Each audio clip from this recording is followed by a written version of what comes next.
Hello बच्चा लोग, मैं हूं Taruni Verma from B N coaching classes. और रोनी और कोनी के साथ हम प्रेजेंट है रिवोकेशन ऑफ ऑफर लेके। ठीक है, रिवोकेशन ऑफ ऑफर, रिवोक का मतलब होता है रोकना या फिर मना करना। ठीक है, तो ऐसे कौन कौन से तरीके हैं या फिर कौन कौन सी कंडीशन है जिससे हम ये बोल सकते हैं कि भाई ऑफर का रिवोक हुआ है।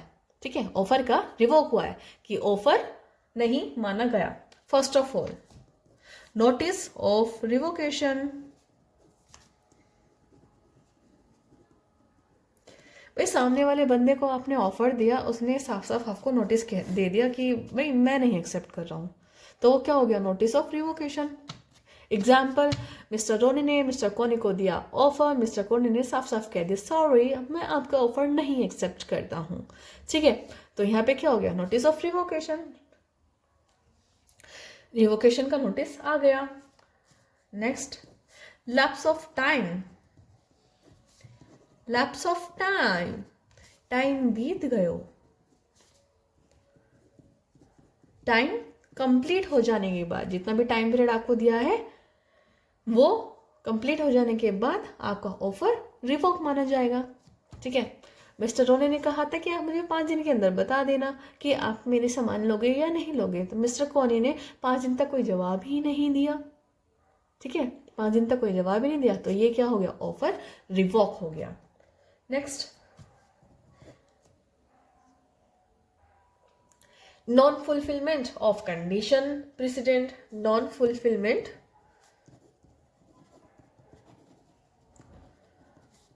of condition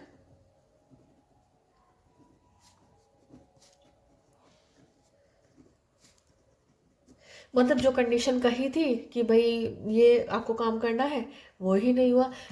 जैसे कि हमारे ऑफर में क्या है कि मिस्टर रोनी ने कहा मिस्टर कोनी से कि मैं ना आपको अपनी कार दूंगा। कंडीशन क्या है? भाई कार दूंगा तब पैसे लूंगा, पर वो मिस्टर कोनी की कार ही कोई चुरा कर भाग गया। मिस्टर रोनी की कोई कार ही चुरा कर भाग गया, तो ऑफर किस चीज का और फुलफिलमेंट किस चीज का? ठीक है, नेक्स्ट, डेथ और इंसेनिटी। डेथ, डेथ का मतलब तो पता है कि भाई अगर वो इंसान ही नहीं रहा तो ऑफर कौन करेगा कंप्लीट। ठीक है, और इंसेनिटी, वो इंसान पागल हो गया। कोई भी ऐसी कंडीशन हो सकती है, मान लो सर पे चोट लग गई, वो आराम से आ रहा था, कुछ एक्सीडेंट हो गया, चोट लग गई। ठीक है, डेथ हो गई या फिर इंसेनिटी हो गई, तो उस कंडीशन में भी आपका ऑफर रिवोक हो जाएगा। काउंटर ऑफर, काउंटर ऑफर हमने पढ़ा था ना। जैसे हमारे वाले एग्जाम्पल में क्या था? मिस्टर रोनी ने कहा कि मैं आपको 5 लाख रुपए में कार दूंगा, मिस्टर कोनी ने कहा कि मैं कार लूंगा पर आपसे 4.5 लाख रुपए में। तो जो ये मिस्टर कोनी वाला ऑफर है वो तो मिस्टर कोनी ने क्या बोल दिया? 4.5 में दूंगा। तो जो ये वाला ऑफर था ये क्या हो गया? रिवॉक हो गया। ठीक है, काउंटर ऑफर हो गया। इसलिए यहाँ पे हम बोलेंगे कि जो ये काउंटर ऑफर होता है इसको हम रिवोकेशन ऑफ ऑफर भी बोलते हैं। नेक्स्ट,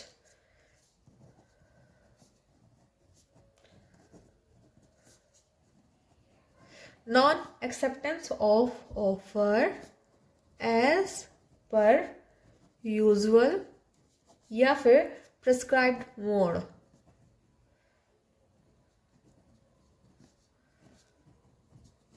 ठीक है, जिस तरीके से बोला था कि आप हमें आंसर लिख के देना, आपने वैसे आंसर दिया ही नहीं। आपने वैसे आंसर दिया ही नहीं।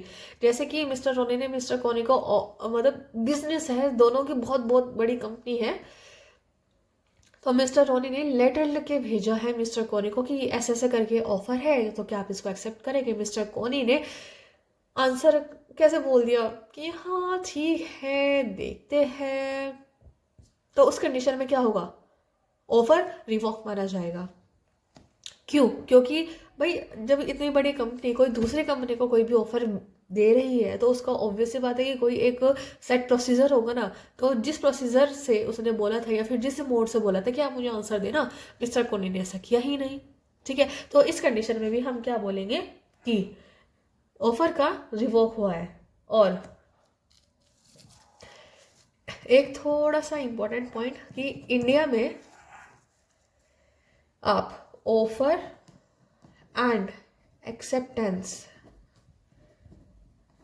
दोनों ही रिवोक कर सकते हो। किसी किसी कंट्री में ऑफर रिवोक हो सकता है पर एक्सेप्टेंस नहीं। मतलब कि मिस्टर रोनी ने अगर ऑफर दिया और मिस्टर कोनी ने उसको एक्सेप्ट कर लिया है तो उसके बाद मिस्टर कोनी पीछे नहीं हट सकते। पर इंडिया में ऑफर देने वाला और ऑफर लेने वाला, ये एक्सेप्टेंस देने वाला, दोनों ही रिवोक कर सकते हैं। ठीक है, सो इसी के साथ हमारा ये वाला होता है टॉपिक कंप्लीट। मिलते हैं आपसे मिस्टर रोनी और मिस्टर कोनी नेक्स्ट लेक्चर में। Till then thank you, take care and like, subscribe, share इसको ज़रूर कीजिएगा।